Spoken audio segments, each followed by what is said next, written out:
I still got to get to your Goliath thing. I haven't had time to dig into that yet. But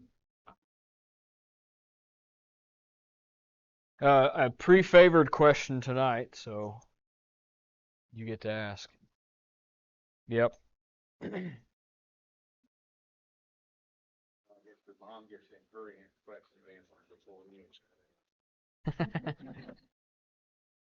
Pretty much.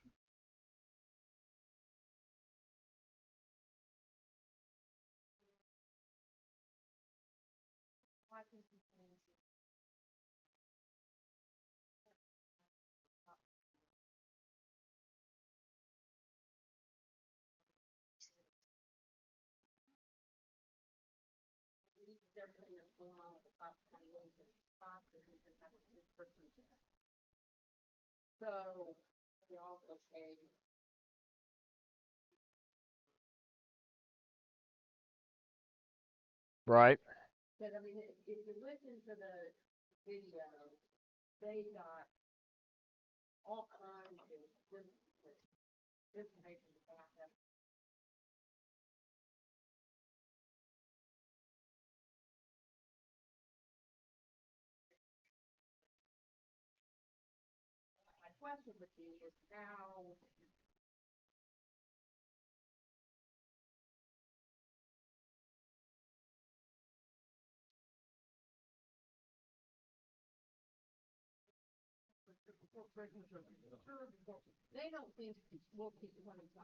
Yeah.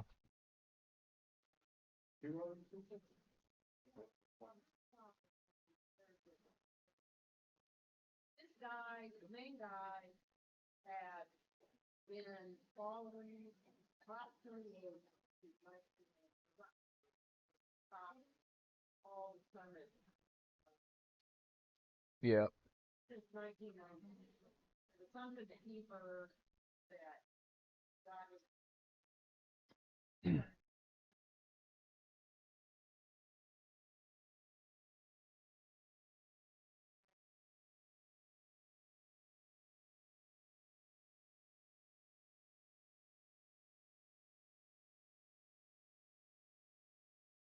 Right.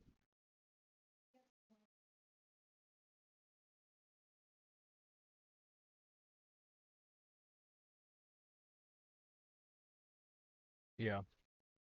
Well, so I got the chance to do a little digging into some of this. So she's talking about it's COP, which stands for Conference of Parties. And they've been meeting since 1995 was the first one. COP 1 was in 1995. This year is COP 28 because it's 28 years. We talked a lot about COP 27 last year because they met down in Sinai, the Sinai Peninsula, right down near um, Mount Arabia, where Moses and Paul both got divulged to from God. So it was a big thing. There was a lot of things that went on around that meeting. They were talking about making a covenant, and they were talking about anointing. A lot of people speculated that they actually anointed somebody down there that was in secret. I don't know that that took place. After seeing what is going on now, I doubt that was the case, but I don't know. Nobody really knows for sure other than the people that were there, and they're not sharing. So, what she's referring to, um, 1992. So we've talked about before. On September 11th of 1991, George H.W. Bush stood up and said that I don't know how he worded it exactly, but we're now entering the New World Order. And that was exactly 10 years to the day from September 11th of 2001. So this gentleman said from that point he began digging into the United Nations, and the COP is tied to the United Nations. It's all part of the same group.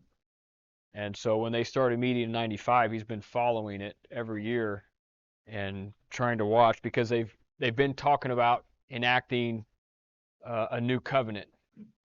He said, but they've been kicking that down the road, or had been kicking that down the road for years. And finally, this year is the year that they've come forth and said, we're not kicking it down the road anymore. We're doing this, and it's enacted. So let me give you some background on things that have happened that tie into this. Now, let me first say this. And have you looked at your new book on the feast yet?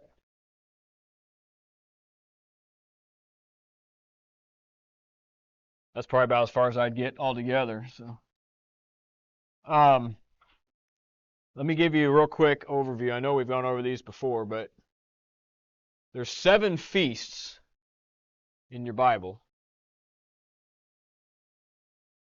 In the Old Testament law, let me put it that way. These are the Old Testament feasts. And every one of these does all kinds of things, actually. Physically, it was the feast the nation of Israel used to keep their fellowship and relationship with God intact. It's one of these feasts that God has to have to be able to recognize Israel as a sovereign religion again, or group of people again. So, but they also give prophecy, and they're also tied to the different aspects of when certain things are going to happen or when certain things have happened. All right, so these are the spring feasts. These are the fall feasts. And then I don't know, I guess this is a summer feast or a late spring feast. You got Passover, which takes place on Abib or Nisan 14th at even, which starts the whole process. The Jewish first month on the 14th day at even, which then technically at even is like our midnight, so it moves into the 15th day. Then you have unleavened bread, and that runs from the 15th to the 21st. So basically, Passover is literally like 1 second. The clock goes from 5:59 in the afternoon or late afternoon, early evening. At 5:59, everybody's ready. Remember, on the 10th is when they gather the sacrificial lamb, the Passover lamb. On the 10th, they go out and get it, and they prep it and prepare it. And on the 14th at 6 o'clock p.m., they kill that Passover lamb, which we know is all a forepicture of what? The crucifixion of Jesus Christ, when the Lamb of God is crucified at 6 p.m. on, he gives up the ghosts at 6 p.m. Well, they take him off the cross at 6 p.m. It's all a picture of that. So all these feasts are tied to the first advent. Looking back now, they wouldn't have all been. They would have all been just the advent of Christ or the coming of Christ, but because he was rejected, now they got broken up. So at 6 p.m., Passover is done. We immediately move in because now the calendar switches over to the 15th. We now are in the Feast of Unleavened Bread. Then on the 16th, is the Feast of First Fruits. A lot of F's there. Feast of First Fruits. And this is when they go out to the field. It's either the wheat or the barley harvest. And they pick a few sheaves and they bring them in and they offer them to God. And it's an offering of thanks for the harvest he's getting ready to give them. It's offering of the first fruits of the harvest. That's what that's all about. All of these have everything to do with the first advent of Jesus Christ. He was resurrected on the 18th during the unleavened bread. I think it's a pretty good probability on the 16th is when he took the Old Testament saints that were in Abraham's bosom up and presented them to his Father. Or at least they were let out, because the Bible says in 1 Corinthians 15 they liken the Old Testament rapture to the first fruits. So that's that. Then the fall, you've got trumpets. You've got atonement. and you've got tabernacles. This is on the 7th month, Tishri, however you, I-E or E-I, I don't know. On the first day. This is on the 10th day, and this is on the 15th through the 21st, and it kind of rolls over into the 22nd as a celebration day. These are the fall feasts. Every one of these has everything to do with the second advent.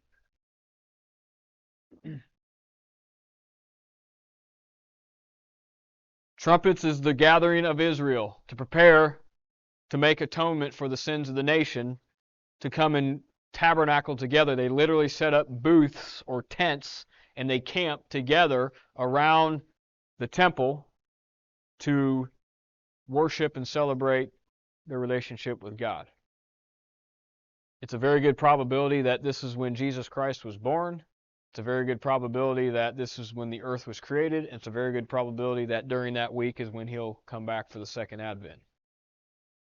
Because Jesus will come and tabernacle among us, or he did at the first advent when he was born. It's when he's coming back. So you got one left. And it's the one stuck in the middle, and it's called the Feast of Weeks, or Pentecost. It's 49 days. It's the 50th day. There's 7 weeks of 7 days from the Feast of First Fruits. This is the 50th day from the first fruits. Hence Pent, 5. 50 days. And if you notice in the Bible, 50 is it's the year of Jubilee. There's all kinds of things that revolve around 50 for being free. This is in Acts chapter 1. Some people say this is when the church started. Whatever. I mean, it either started at the crucifixion or right around Pentecost or in Acts chapter 8, all in that time period. But regardless, everything is built around this. But at the Feast of Pentecost in Acts chapter 1, what happens to Jesus Christ? He goes up. He ascends into heaven. And the angels standing there tell the apostles, why you stand here gazing up what you just saw? Don't you know he's going to come back in like manner? Well, it tells us he left on a cloud.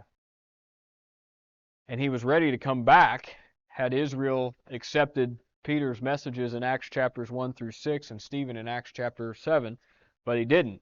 But he tells you he's coming back on a cloud. This is when Jesus goes up. Now this is where the dispute comes in. He's either coming back here, or some people think here.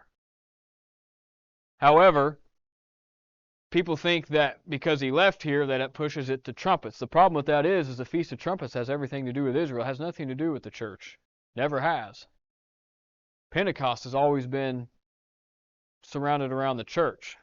And then if you go to Song of Solomon chapter 2, you'll find out that it appears that somebody's going to hear, come away, my fair one, or something like that.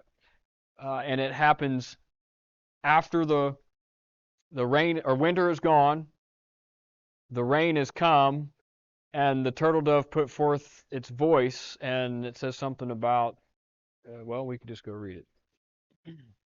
Song of Solomon chapter 2. I think it's in verse 8. Yeah. Yeah. Song of Solomon 2:8 says, "The voice of my beloved, behold, he cometh leaping upon the mountains, skipping upon the hills. My beloved is like a roe or a young hart. Behold, he standeth behind our wall. He looketh forth at the window, showing himself through the lattice. My beloved spake and said unto me, Rise up, my love, my fair one, and come away. For lo, the winter is past." There's December, January, February. The rain is over and gone. There's early spring. The flowers appear on the earth, and the time of the singing of the birds is come. The voice of the turtle dove is heard on the land. There's late spring. Verse 13, "The fig tree putteth forth her green figs, and the vines with the tender grape give a good smell, And then it says again, arise, my love, my fair one, and come away. So it's after the spring rain. What's the saying go? April showers bring May flowers. And it says the flowers appear on the earth. Up until a few years ago, anybody know what the most popular month for a wedding was? June, the June bride. Pentecost every year falls between May 15th and June 15th. So you may get May in there, you may get June in there. But it appears that it's in spring, not in the fall. You were told in Acts chapter 1 he's going to come in the same manner you saw him leave. Wouldn't it make sense he'd come on the same day? I'm not saying he has to. I'm just saying it makes sense. Now, here's where you could get into the December thing if you wanted to a little bit. I don't, personally, but you could. 2 feasts were instituted after the law. One of them was instituted in 165 AD, or BC, sorry. And it's referred to in John chapter 9 or 10 as the Feast of Dedication. It's also called the Festival of Lights, or Hanukkah. I don't know if I spelled that right either. That was instituted because in 168, Antiochus Epiphanes came in and desecrated the temple, set up Zeus, and slaughtered a pig on the altar. In 165, the Jews got together with the Maccabees, and they marched back into Jerusalem, and they marched into the temple, and they overthrew Antiochus and took the temple back, and they had an 8-day celebration to commemorate them reclaiming the temple. They cleaned it out, they cleaned it up, and they dedicated it back to God, hence Feast of Dedication. That took place on Kislev 25, which is the Jewish 9th month, which falls between our November and December. Hence, Christmas time. So, you got that. That would be the one that could fall around the Christmas season. However, it has nothing to do with the church. It has everything to do with the Jews reclaiming the temple. And if you go back into Daniel's times and years, in one place you're told 1,260 days, which should take you to the Feast of Atonement. And if you add 75 days to that, you get 1335 days, which Daniel also mentions. From the 10th to the 25th of Kislev, every year is 75 days. Has everything to do with Israel. That's when the Jews rededicate the temple back to God. The other one we haven't got to yet in Esther, but it's in the book of Esther. And it is the Feast of Purim. And it's when the Jews overcome Haman, and they celebrate the fact that God spared the nation of Israel who was left in Babylon back in 474 BC, somewhere in there. Again, has nothing to do with the church, has everything to do with Haman. So, based on the feasts, you're looking at, and the people running the trumpets because the Bible says at the last trump. Which I get, I could see that. But Feast of Trumpets was instituted under the Jewish law, and it was a time of gathering to prepare Israel for the atonement, the atoning sacrifice. You know that this is the only feast that there's a free will offering given? This feast was instituted because after the harvest that they gave of the first fruits, you went in and you offered based on whatever you felt like you wanted to offer God, to thank Him for the harvest you just had.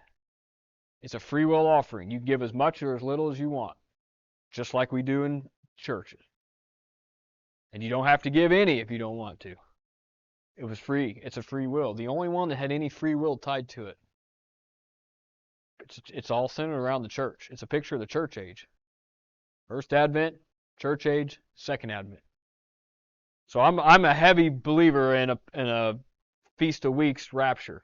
Now, whether it happens on that exact day, that's for you to come up with and decide. So, if and they don't mention any of the feasts and any of the stuff they're talking about, but I'm just saying in general for the church, if you felt like it could be a December rapture, well, I guess you could throw it around Kislev. But here's the problem with that. Everything that the Gentiles do around Christmas has everything to do with Baal and Ashtoreth and everything tied to her. So I don't know. Now here is one aspect also. In the book of Esther, she's brought in and finds favor with the king on the 10th day of the 10th month. You say, well, that doesn't work, where it's the 12th month. Well, anybody ever looked at the word December?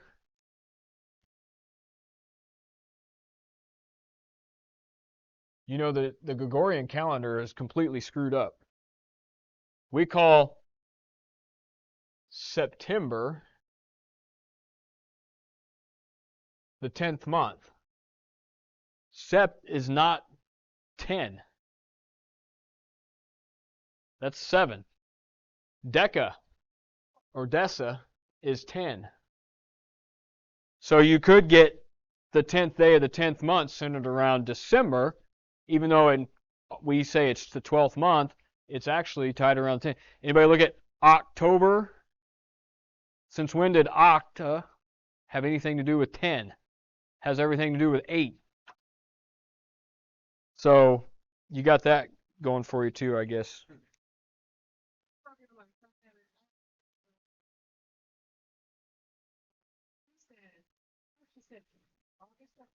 September, October, but she said, I don't know what year, but you come in this 2 months. I'm probably tied around this.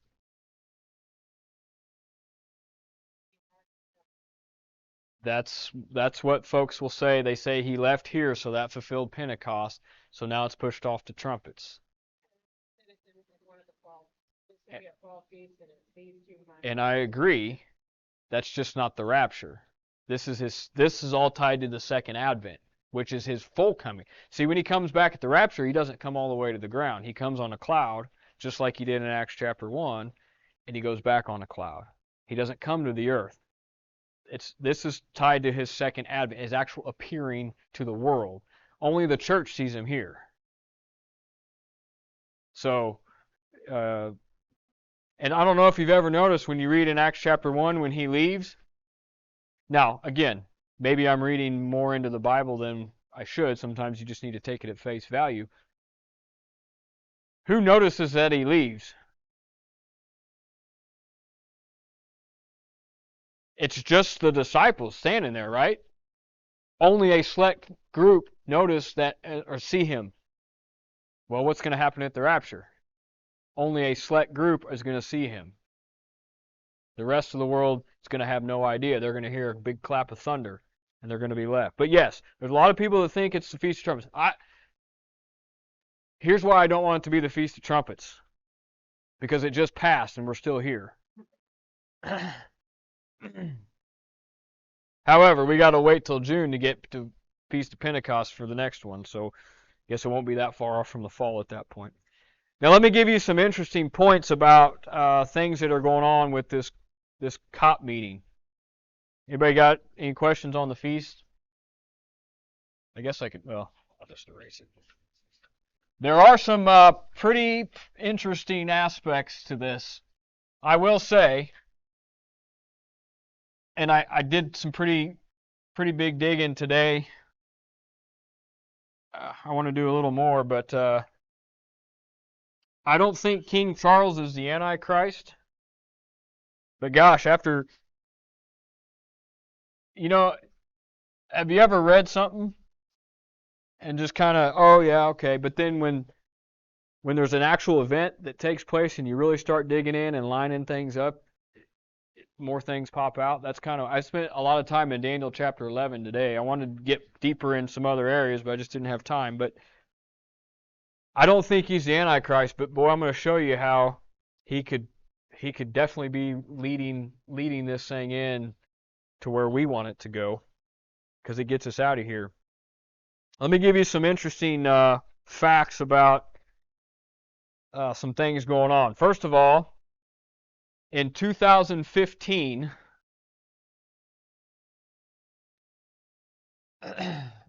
on let's see, December 15th. No, it's 2009. Sorry. On December 15th of 2009. Dang it, did it again.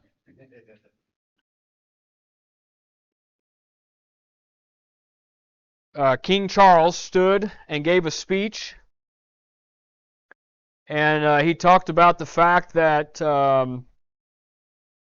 they were going to begin the process now. This was COP, let's see, what had that been? COP 13? Go figure, right?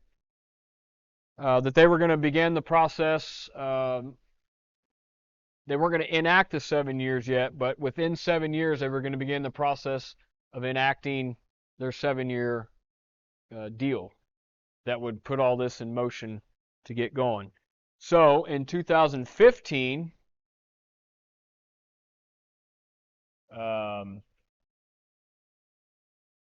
they had another one of their other meetings, another COP meeting, whatever that works out to be there.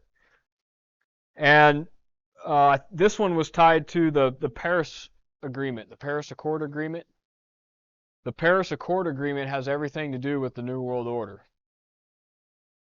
Now, let me say, I put no faith in any politician. I don't care if he's Republican, Democrat, conservative, liberal, libertarian, unibrow. I don't care. It doesn't matter to me. But our previous president pulled us out of the Paris Accord Agreement for whatever reason, for whatever that means. We're now back in it. We're part of the New World Order structure, basically, is where we are now. Now remember, prior to 2016, we were on the path to this. Anybody ever hear him talk about Agenda 21? Let me tell you how this was supposed to go. Now, I wasn't there, I don't know for sure, but this is what I've researched and found out. In 2008, which, notice, a president was elected of the leader of the world, and he was going to run for 16 years, or 2 terms, 8 years, till 2016. In 2016, another individual was going to get in the office and go 8 years, which was going to take us to 2024. They planned they had 16 years to enact everything they wanted, and included in that was Agenda 21, which is basically the New World Order. But in 2016, that got thrown off plan. So, when that got thrown off plan, they moved this to Agenda 2030. And I'm going to show you here in a minute what they've done with that. Now, in 2020, we were all nervous about this new virus, right? At least in the beginning. Maybe some of us weren't. But in 2020, while the world was focusing on whether I should wear a mask, not wear a mask, whether I should go 6 feet or 8 feet, or whether I should, whatever, can I find toilet paper, all that stuff. On January, I don't know if I have the exact date, but in January of 2020,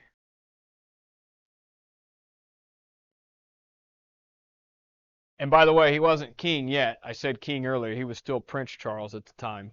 Prince Charles spoke at another COP meeting, and he said that we now have 10 years to enact our agenda, our plan. And he put in motion the process to do that. That was in January of 2020. The whole COVID mess didn't hit the United States until March They knew, folks, which we've all known for a long time that whole thing, yes, there was an illness, I don't deny that, but it was more than that. That was their process to distract the world while they were implementing and putting in process everything they needed to enact what they wanted to enact. So, for the next 3 years, was all structuring everything behind the scenes to get it ready. And lo and behold, on March 21st of 2023, anybody know what happened? Well, I don't know what day his coronation was, but it was right around there. But he went to Israel and he made a 7-year agreement between the UK and the Israelis. 7 years to protect Israel and to take care of Israel. And there's like 10 or no, there's 12. There's 12 goals that they have in that. And that took place in 2023 of this March of this year, right around the time he was coronated. And we've talked about this before. Does anybody remember from the date of his mom's funeral till his coronation how long it was? Yeah, they had her body. We talked about it. 6 months, 6 weeks, 6 days. From the funeral till his coronation was 6 weeks, 6 months, 6 weeks, 6 days exactly. And they brought up another good point. In the modern history, no king has ever been coronated. They've just assumed the role when it was their time. Right. And he was back. And they had an actual coronation for him. So that's an odd situation as well. So let's see, 7-year agreement with Israel that included 12 points. Oh, and here's the fun part about it. So right now this COP meeting's happening. COP 28. It goes from November 30th to December 12th. This agreement is set to go into effect in 5 days. Whatever it is. Well, we know partially what it is. Remember the Sustainable Development Goals that we discussed back in the spring? They had their Sustainable Development Goal. No, that was in the fall. The big meeting they had. There were 17 goals they had.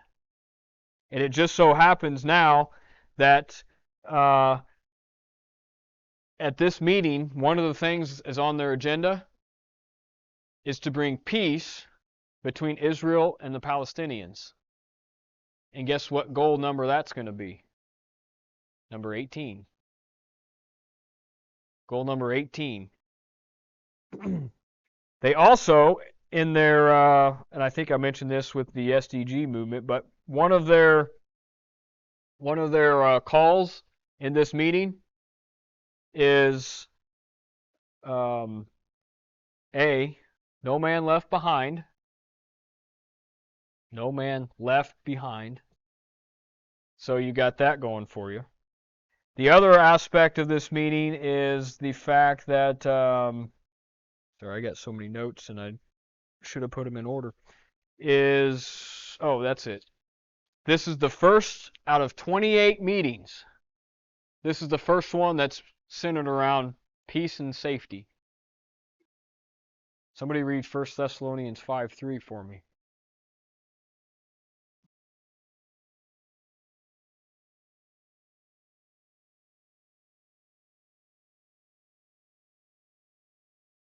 When they say peace and safety, then suddenly destruction comes upon them as a real kind of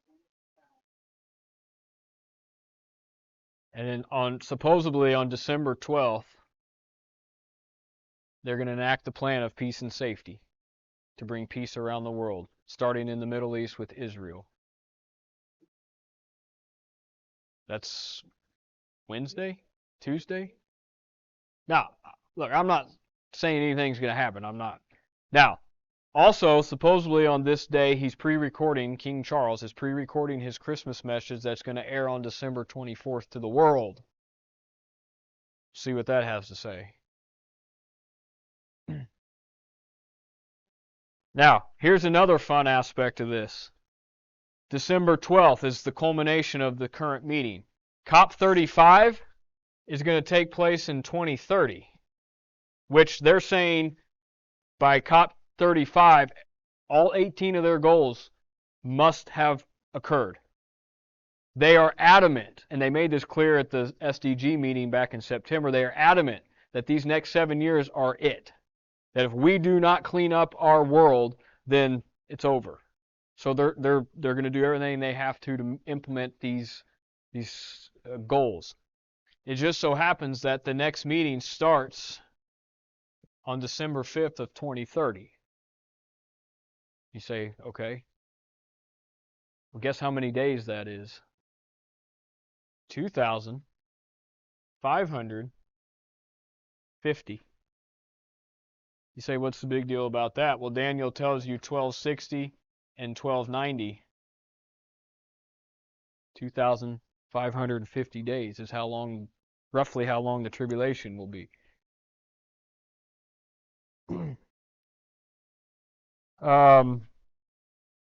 They also have in their setup that they are preparing for the millennial declaration. That's what this whole thing is preparing for. It's preparing for their millennial declaration. They believe that when we get here, they will be able to implement their millennial 1,000 years of peace. That's their claim.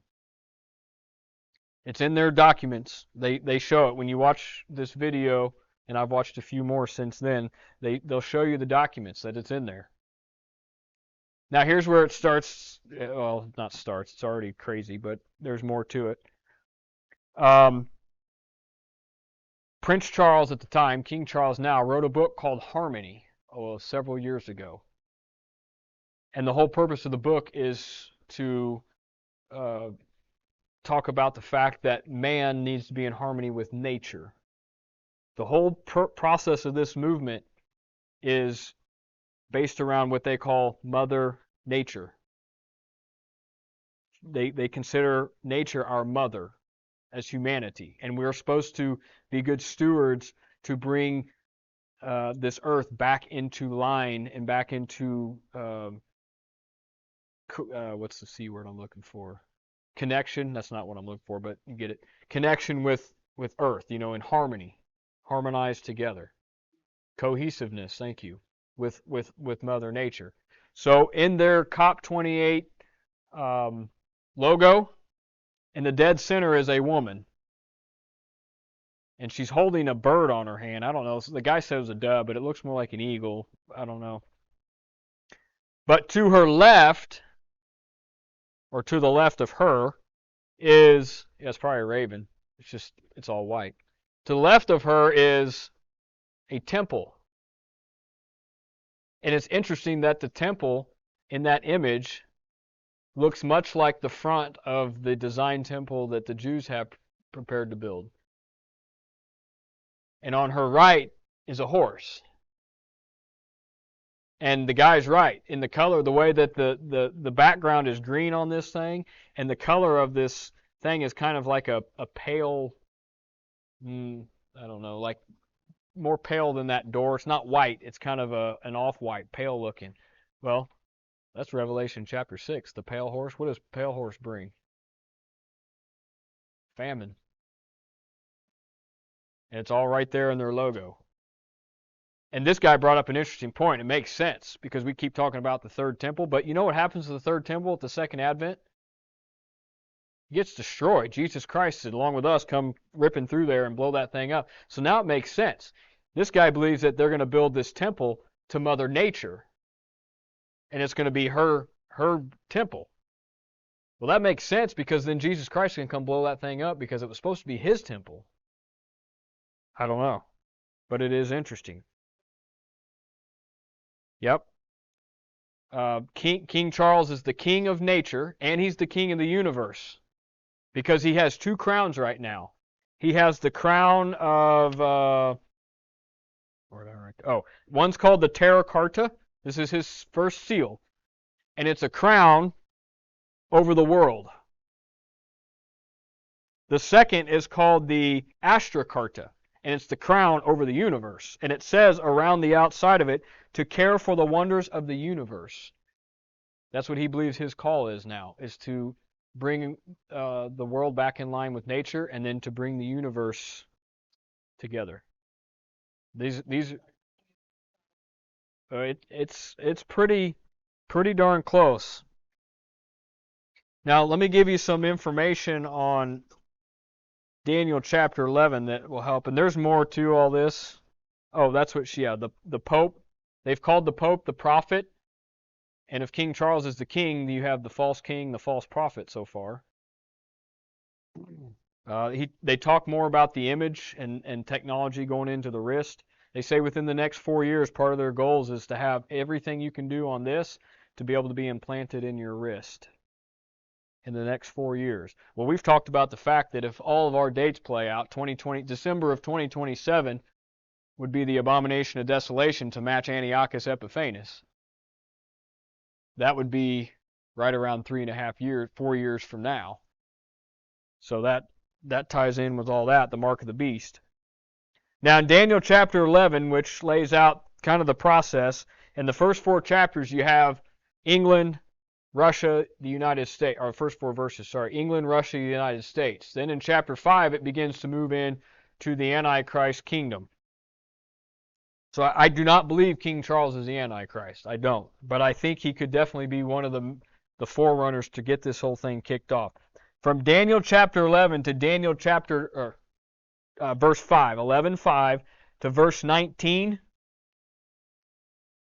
you have the king of the north and the king of the south battling each other back and forth. One takes power for a little bit, then the other one rises up and defeats him, and they go back and forth. Now that could be, we know the king of the north involves Russia, involves Turkey, Syria, Ukraine. It could be any number of those or all of them together. King of the south is going to be Egypt and Arabia and Iran and those groups. Could be any of those groups, which we see Iran obviously fighting Israel right now. But in verse 18 and 19 of Daniel 11, the current king of the north falls. It says, and after this shall he turn his face unto the isles and take many. But a prince for his own behalf shall cause the reproach offered by him to cease. Without his own reproach he shall cause it to turn upon him. Then he shall turn his face toward the fort of his own land, but he shall stumble and fall and not be found. In verse 19, that leader, that king or prince or whatever he is done. And then in verse 20 you find out, it says, then shall stand up in his estate, so he's going to come out of this same north territory, a raiser of taxes in the glory of the kingdom, but within a few days he shall be destroyed, neither in anger nor in battle. So I don't know if he dies of illness or something happens to him, but he's not on very long.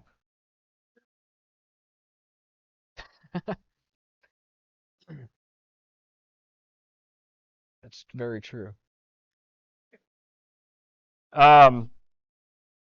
What you find out is in verse 20 is the king just prior to the Antichrist. Whoever that raiser of taxes is the immediate forerunner of Christ. The person before him is the second leading forerunner. Because in verse 21 it says, and in his estate shall stand up a vile person to whom they shall not give the honor of the kingdom, but he shall come in peaceably and obtain the kingdom by flatteries. Now, there are some things in here that as you look with the King Charles, you're going, man, some of these things sure seem pretty interesting. They shall not give the honor of the kingdom, but then he shall come in peaceably. and he shall come and obtain the kingdom by flatteries. So whoever the Antichrist is they're not gonna hand everything over to him immediately. He's gonna come in and woo everybody over and get him to take his side, and then all of a sudden he's gonna raise up. But look down at verse 23 for a second. It says, and after the league made with him, he shall work deceitfully, for he shall come up and shall become strong with a small people. There's got to be a league made. The Antichrist is going to make a league with all these people, all these nations. Look back at Daniel 9, verse 27.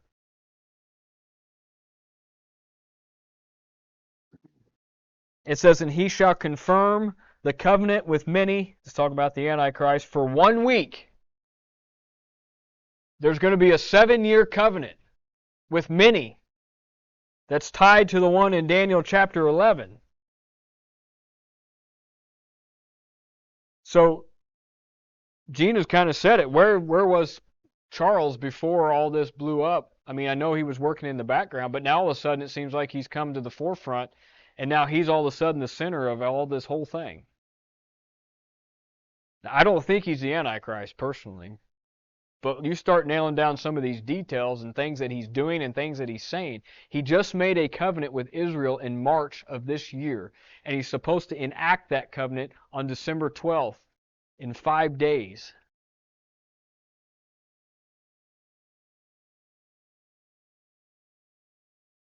Yeah, that's the 18th goal, is to bring peace with Israel and the Palestinians.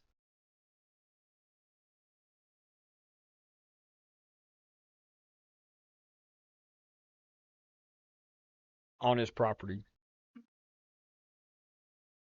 So I look at this and think, okay, is 1123, is this the league with the Prince of the Covenant that's coming up? I don't know. I have no idea. But things are definitely moving in a absolutely ridiculous speed when it comes to these things playing out and tying together.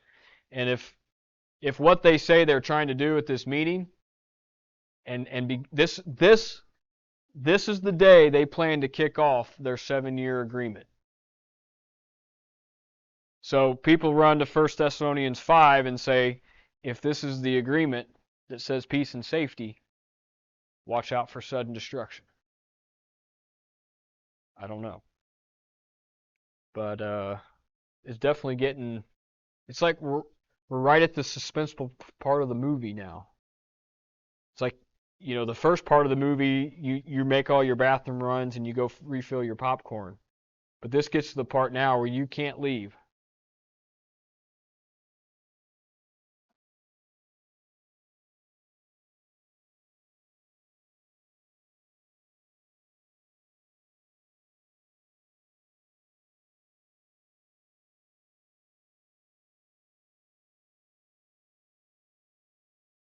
Yes.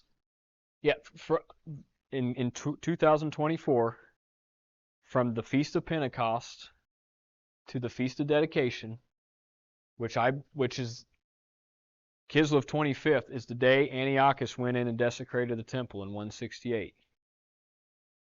I just don't know where that falls on our calendar. But from Feast of Pentecost to the Feast of Dedication in 2024, remember, it doesn't work out that way every year because the 8th and 9th month flip their number of days. It's exactly 1290 days, just as Daniel said it would be. From the taking away of the sacrifice, or of the taking away of the sacrifice, to the abomination that maketh desolate, is 1290 days. It does not happen every year. I'm not saying it has to be this year, but you start looking, like you said, the 4-year mark from here puts you back in December of 27, which will be 3.5 years from June, Feast of Pentecost. So it's getting fun. It's getting real fun. We might need to. We might not be here on the 24th. Well, just make sure you do it before his speech is released. I don't know what time that's going to take place.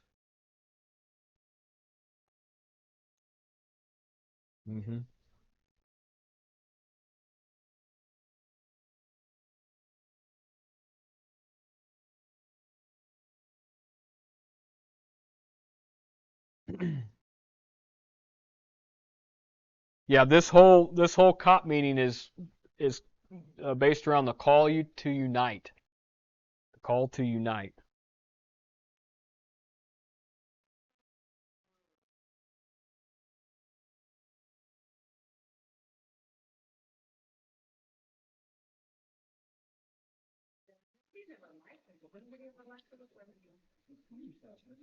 The Brits do.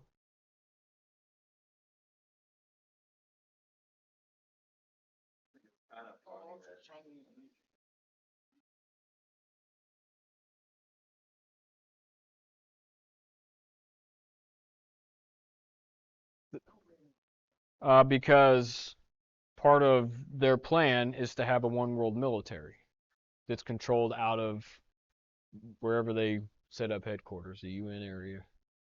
So it makes sense that they're stationing soldiers all across the world to be part of their military system.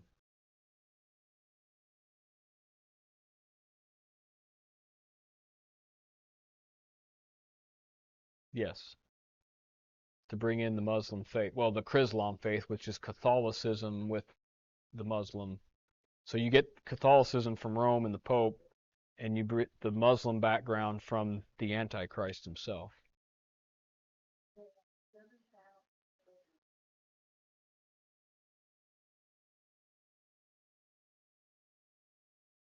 Chanting, "Save our Earth," or Mother Nature. Yes. So they had 7,000 children. There's 70,000 people attending the event. They have 70 mandates they want to accomplish in 7 years. So there's all these sevens centered around this whole situation. Yeah, they're weird. Um, so yeah, I keep saying, better make sure you're prayed up. Be any day. I mean, it's always could have been any day, but and thanks to Neil finding this, Craig Bond is and look, I'm sharing a lot of information that this guy shares. I take for granted sometimes that some of these people are telling the truth, but when things line up with scripture, I kind of go, okay, this is interesting. I don't spend time researching King Charles. I could care less, unless he's the Antichrist. Uh, but if all these things this gentleman is stating about all this stuff that's happening there, then it definitely lines things up. And we talked about back in September about the SDG meeting, uh, that that could potentially be kicking off the 25, 50 days there too. So that you got that tie, because if the 25, 50 days starts in December, well, that would 25, 50 day December of 2030 would be when I believe the Jews are rededicating the temple back to God at the end of the tribulation.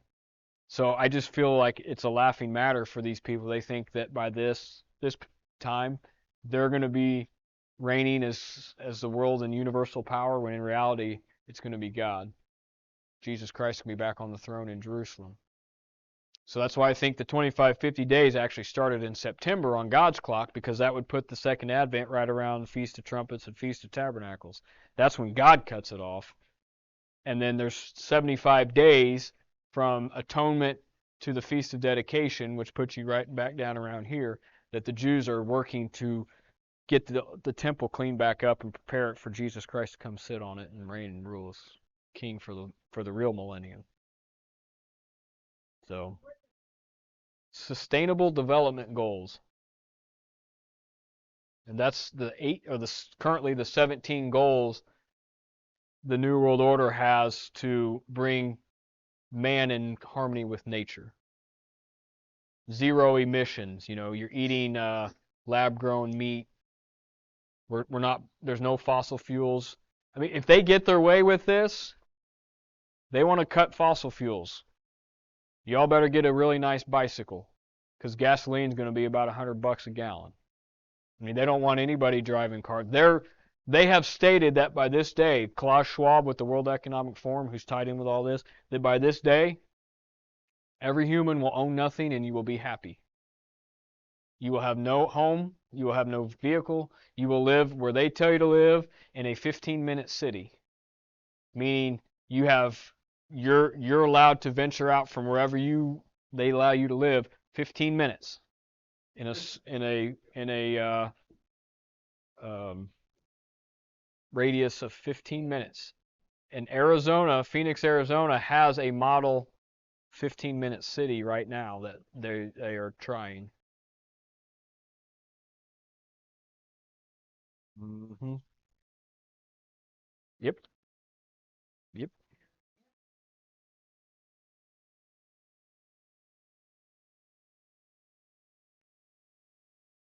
No. Well, and that's the thing. You're not going to be 15 minutes in a car because they're not going to allow cars. It's 15 minutes on a bike or walking. So,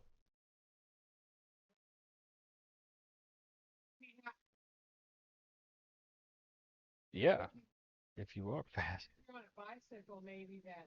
two or three, yeah, at the most. But we won't be here for none of that. So, 15 minutes, Jesus Christ with us behind him will have this whole thing blown up. So, A little off on the time of that too.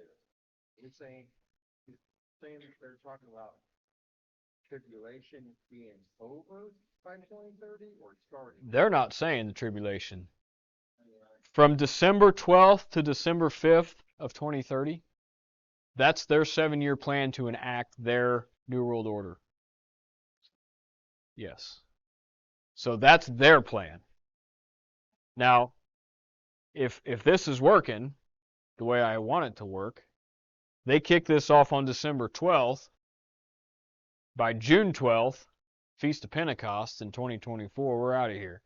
We only got to deal with this junk for 6 months.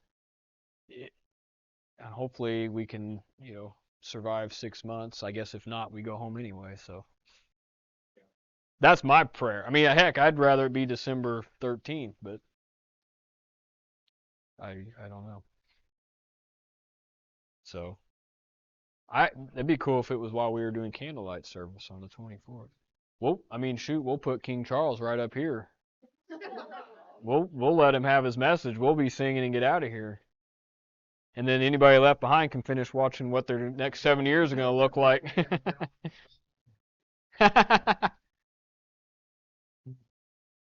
Oh, you want to hear something even more crazy? We can go ahead and shut off.